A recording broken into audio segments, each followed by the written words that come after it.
എന്നിട്ട് ഈ കഠിനമായ തണുപ്പും ബുദ്ധിമുട്ടും സഹിച്ച് ആളുകൾ മരിക്കുകയും ഒക്കെ ചെയ്യുന്നത് ഒഴിവാക്കാൻ സ്റ്റേഡിയങ്ങൾ തുറന്നു തരാം, സ്റ്റേഡിയത്തിലേക്ക് പോയിക്കോളാൻ പറഞ്ഞു. ഞങ്ങൾ ട്രാപ്പാന്ന് വിചാരിച്ചില്ല മിസ്റ്റർ ഗോപാലകൃഷ്ണൻ. സ്റ്റേഡിയങ്ങൾ തുറന്നു നിന്ന് സ്റ്റേഡിയത്തിനകത്ത് സമരം ചെയ്യാമെന്ന് ഞങ്ങൾ ധരിച്ചു. യഥാർത്ഥത്തിൽ ഞങ്ങളെ രക്ഷിച്ചത് ഡൽഹി മുഖ്യമന്ത്രി അരവിന്ദ് കെജ്രിവാളാണ്. അദ്ദേഹം കേന്ദ്ര ഹോം സെക്രട്ടറിക്ക് കത്തെഴുതി, ഞാൻ സ്റ്റേഡിയങ്ങൾ തുറന്നു കൊടുക്കില്ല, കാരണം അവർ സമരം ചെയ്യുന്നത് ന്യായമായ അവകാശങ്ങൾക്ക് വേണ്ടിയാണ്. അവരെ സ്റ്റേഡിയങ്ങൾക്കകത്ത് കയറ്റി ഓപ്പൺ ജയിലിൽ ബന്ദോബസ്താക്കാൻ ഞാൻ കൂട്ടുനിൽക്കില്ല, ഞാൻ സ്റ്റേഡിയങ്ങൾ തുറന്നു കൊടുക്കില്ല, അവരുമായി ചർച്ച നടത്തി പ്രശ്നം പരിഹരിക്കുകയാണ് ഗവൺമെന്റ് ചെയ്യേണ്ടതെന്ന് പറഞ്ഞ് അരവിന്ദ് കെജ്രിവാൾ കത്തെഴുതിയപ്പോഴാണ് ഞങ്ങൾ മനസ്സിലാക്കുന്നത് ആഭ്യന്തരമന്ത്രി ഞങ്ങളോട് നടത്തിയത് ഒരു ട്രാപ്പായിരുന്നു എന്നുള്ളത്.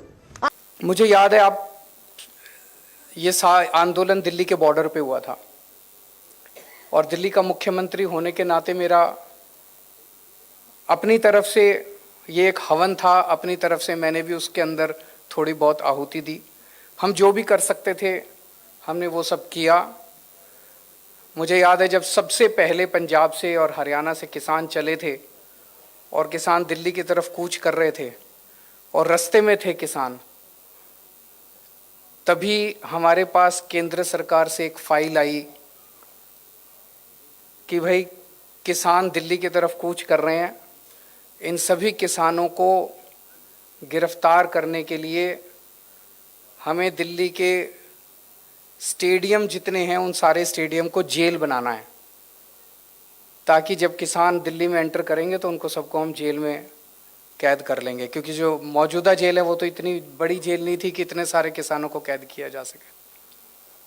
मैं भी आंदोलन से निकला हुआ हूँ, अन्ना आंदोलन से हम लोग निकले हुए हैं और अन्ना आंदोलन के समय हमारे साथ भी यही हुआ था कि अन्ना आंदोलन के समय जितने लोग रामलीला मैदान में जंतर मंतर पे आते थे उन सबको जब गिरफ्तार किया करती थी सरकारें तो जेलें छोटी पड़ जाती थी, तो वो सारे स्टेडियम में हम लोगों को गिरफ्तार करते थे. मैं भी कई दिन स्टेडियम में गिरफ्तार रहा हूँ. तो मैं समझ गया कि ये किसानों के आंदोलन को ख़त्म करने की एक साजिश है. अगर जो किसान दिल्ली के बॉर्डर पे पहुँच रहे थे, दिल्ली में एंटर करने के बाद अगर उनको सबको स्टेडियम के अंदर कैद कर दिया जाता तो किसान आंदोलन उसके बाद वो स्टेडियम के अंदर ही रह जाता. तो वो फाइल केंद्र सरकार के पास आई. किस्मत अच्छी थी कि वो पावर हमारे पास थी स्टेडियम को जेल में कन्वर्ट करने की, और हमने इतना प्रेशर हमारे ऊपर डाला गया केंद्र सरकार के द्वारा कि आप हमने करने से मना कर दिया. हमने कहा नहीं, हम स्टेडियम को जेल में कन्वर्ट नहीं करेंगे. और उसके बाद इतनी ज़्यादा नाराज़ हुए सब लोग, लेकिन हम किसानों के साथ खड़े रहे. उसके बाद किसानों के लिए लंगर लगाने का, पानी का इंतज़ाम करने का, दिल्ली सरकार द्वारा टॉयलेट का इंतज़ाम करने का.